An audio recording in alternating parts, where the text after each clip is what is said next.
UFC Vegas 14, Felder versus RDA. Main event change, guys. Main event change. Felder stepped in. Company man Felder stepped in. It's either he's commentating, he's stepping in to be a corner guy. Now he's stepping into a main event on 5 days' notice. 5 days' notice. You know, I was looking forward to seeing Makhachev fight.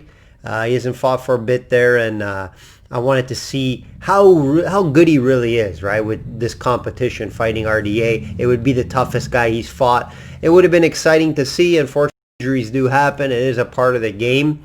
So now we get Felder in his replacement. And, you know, I don't hate it, guys. Definitely don't hate it. I'll go over that main event shortly here. Last week, let's recap last week. First card I didn't watch, guys. I didn't watch this card live. I had a good friend's birthday that I had to attend. So this is the first time I didn't watch a live UFC fight all year, to be honest. I went back, watched some of the fights. Of course, you know what was available to watch. I personally only had a few small plays that I sent out to subscribers. We weren't lucky on any of them. We did go 2-1 on the parlay, obviously because of Bozer. I'm sure a lot of people lost on Bozer. He was the Elkin fight going the distance. Elkin pulled it off late in the third. I did have Elkin to win that fight though as well. Updated record here, guys. Updated record. Best bets stay the same. No best bets last week. 41 and 17, 71% year to date, guys. 44.1 units on the year. As always, guys, please like this video. Subscribe if you haven't. Also, if you want more information on the subscription service where you get all my personal plays, all my best bets in all sports, check out systemsportscapping.com. All right, guys, plays will be sent out to subscribers after weigh-ins like usual. Let's go over what I like before the weigh-ins. Let's go over the main card here, guys.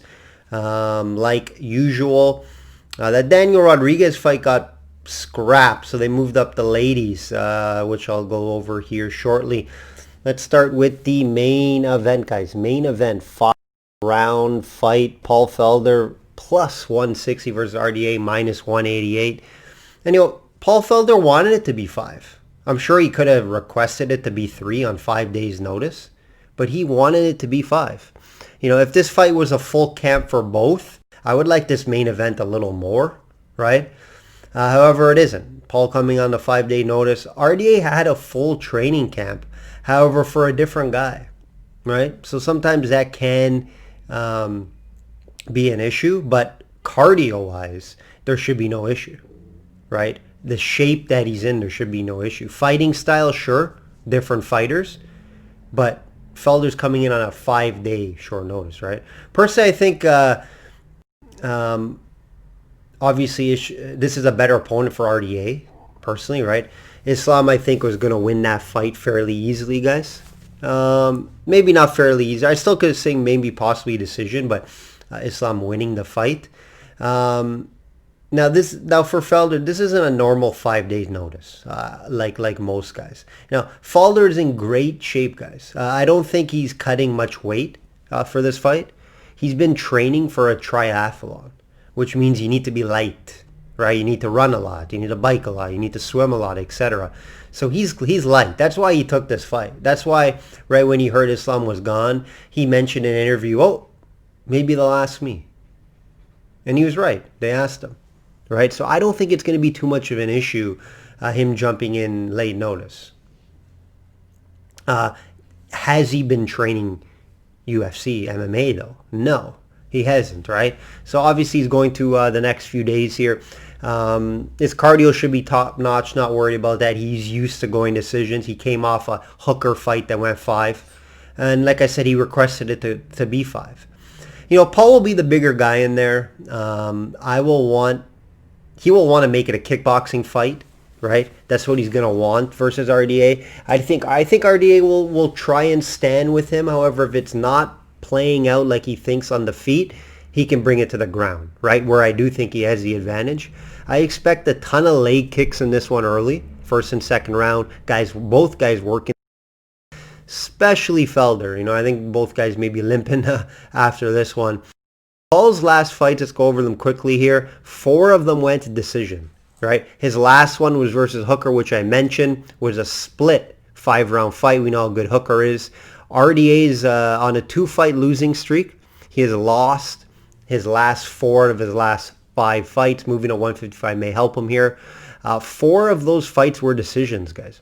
Big name RDA has fought, though. These are big name guys that he's bringing to decision. Covington, Usman, Lee, Edwards, Chiesa. 3 of those fights were 5-rounders too, guys. RDA, no issue with cardio. No issue with cardio here. Both these guys have cardio to go the distance. Path to victory for RDA, I think, is on the ground and by a submission. That's what I see here.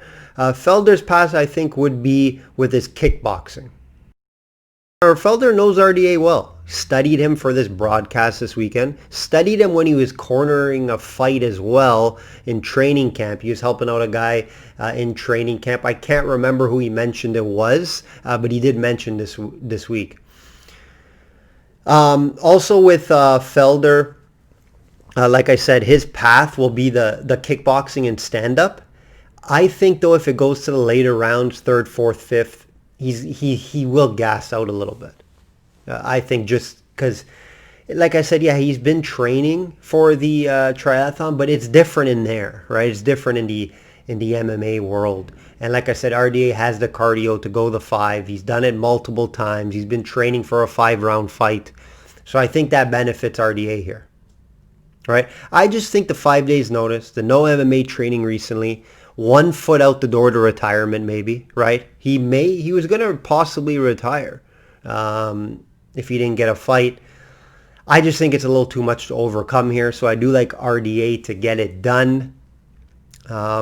Me personally, I want to see the weigh-ins. I want to see if both guys can make weight. Remember, RDA is going down, so I want to see if these guys can make weight. I want to see how the weigh-ins look. Both guys could maybe struggle, possibly. I don't think so. I think both guys are professional, but you never know. So this is something to watch the weigh-ins. Watch the weigh-ins on this fight. I also lean the over in rounds. It hasn't come out last time I looked, but should go over in rounds. It could go to a decision. It's possible, very possible.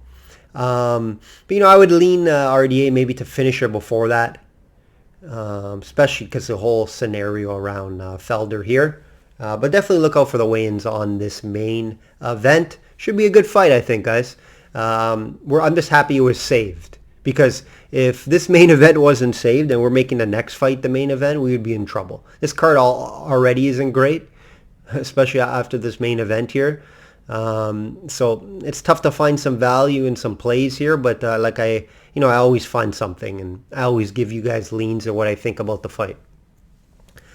Co-main event. Abdur Razak Hassan -225 versus Chaos Williams. Yes, Chaos Williams, best first name in the industry, +187. Definitely value there with Williams. Like I said, best name in the business, Chaos, right? I see a Colleen Williams, so I don't think that's his first name, to be honest. But it sounds a lot better.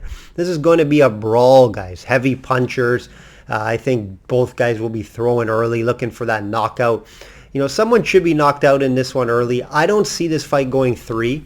Ali Hassan ran into a real good fighter that not too many people knew about. I didn't know much about him either, versus Lazaz. His last time out on Fight Island, Lazaz was able to take the punishment from Ali Hassan. That's what you have to do to beat him. If you can get him to the 2nd, 3rd round, you can win. You just got to be able to take his bombs. And Lazaz took his big punches. I was surprised in that fight on Fight Island. Razak was coming back off that long layoff, remember. 2-year layoff, 2.5-year layoff. That's something you got to consider here. But him going that 3 rounds there was kind of surprising, to be honest. But you can tell, 2nd, 3rd round, he was gassed. He didn't have much left in the tank. Chaos is coming off a win versus Alex Moreno. Alex Moreno's not too impressive, but he did knock him out early in round 1. And he's on a 7-fight win streak. Obviously not in the UFC, but he is on a 7-fight MMA win streak here. That price tag minus 225, it's just not appealing, guys. For a guy that you have to hope knocks him out early, right? I don't see him going a decision and winning a decision in this fight. He is 35 years old, remember, coming off that long layoff, coming off the loss. It's not something that I can support, jumping on the minus 225 in this fight that, someone could just get knocked out early. Only way he can win this fight is by KO with the great power in the hands. If Williams can handle the punches, right, Williams could win this fight. But I don't know if his chin is going to be as good as Lazaz in the previous fight. He will gas out, like I mentioned. Only way to play this fight, me personally, I would think would be under in rounds, the under betting in rounds, or Razak by KO. I'm not putting Razak in a parlay minus 225. I'm not betting him straight up at minus 225. So you got to look for some value. So I think the under in rounds could be value, or Razak by KO could be value as well. However, I'm just not as confident as some may be, as Razak's going to turn around off the 2.5-year layoff, coming off a loss, and he needs to KO personally to get the win. So we'll see what happens. We'll see if Williams has the chin to survive here.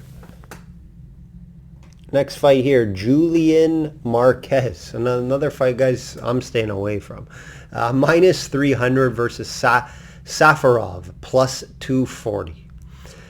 Not too much on this, guys. I'll be brief. Marquez, heavy favorite here. I guess for somewhat good reason. Safarov has not looked good at all. Safarov has lost 3 of his last 4 fights, and the one fight that he won, it was a guy that shouldn't have been in the UFC, got a 1-day contract type thing. 3 of those losses came to Valiente, Pedro, and Rodolfo Vieira. No household names there on that list, guys. The guy he beat is cut. I haven't seen him fight after that.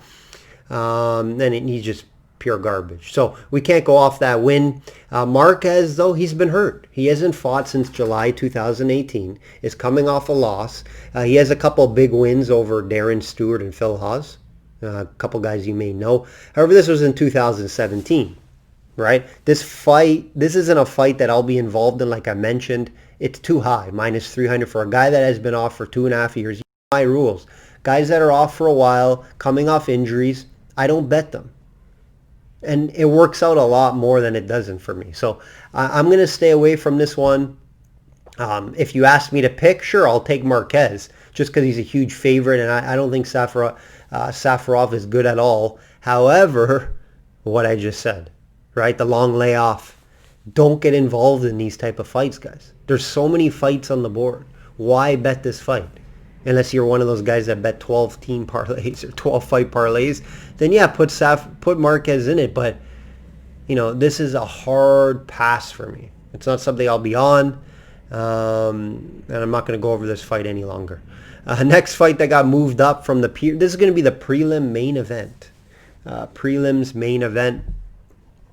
Now we have KHANSON, minus 220 versus Corey McKenna, plus 180. Both girls have been looked good. Young girls, battle of some young ladies, if you want to say that. We've seen both on the Contender Series. HANSON got her win already a few months ago in the UFC. This will be McKenna's first UFC fight. Both these girls are 21, like I mentioned. McKenna had success in her Dana White Contender Series fight with some grappling. But HANSON won't be as easy to take down. I don't think.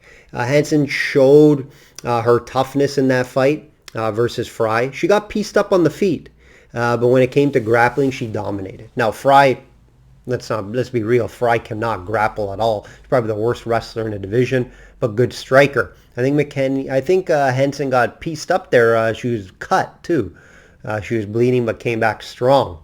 HANSON struggles in the striking department, so I think, McKenna's not striking legend or her boxer or anything. She doesn't look that good striking either, but I think she has the advantage in the striking department.